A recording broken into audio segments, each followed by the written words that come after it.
Have you ever been going along feeling really good, and then all of a sudden you start to question some things, and you realize what's happening is that some self doubt is creeping in? Self doubt can creep in fast, but we can shift it even faster. Here are 5 tips that can help. Tip number one, name it and reframe it. When you do this, you're taking the power away from this thing. So instead of it being abstract, you're like, I know what this is. This is self doubt, and it's just thoughts, and I don't have to believe any of it. Then what you're going to do is you're going to reframe it. It's, I've done hard things before. I can do this too. I personally have done, for me, it was, I can do anything for 1 minute. And slowly over time, that became, I can do anything for 10 minutes. I can do anything for 20. I can do anything for 30 minutes.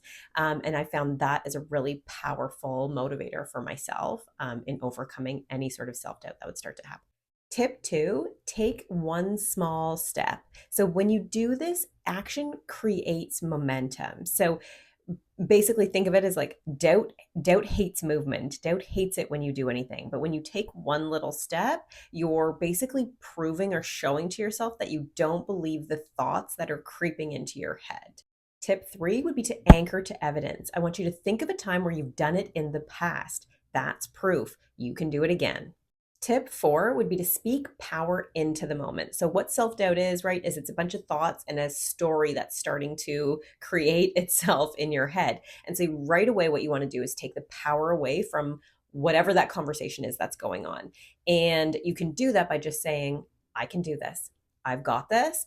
I'll figure it out. I trust myself. I know I've got this. I know I can do it. Right. And so when you do that, you're bringing power back right into the moment. And it may seem simple, but sometimes it's the simple things that really work and help us.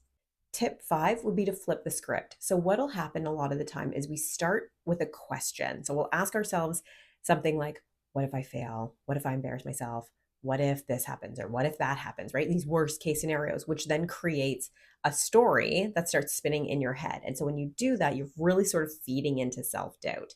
And so, what we want to do instead is, I call it brain Googling, but is to brain Google some different questions. And those different questions could be things like, what if it works out? What if this actually is what needs to happen to open other doors or opportunities that are actually going to be life changing? What if something happens for me that I never even could have imagined? And I can tell you that those things do happen. But when you ask yourself these questions, you're pivoting your self to actually be more inclined to take action as opposed to keep yourself in your comfort zone. How am I priming myself to think and feel? And what answers am I getting, and what stories am I creating just by asking certain questions? So I hope those tips were helpful. If they were, please like, comment, share, so that I know that this content is serving you. If you want more mindset shifts that actually work, come hang out with me here.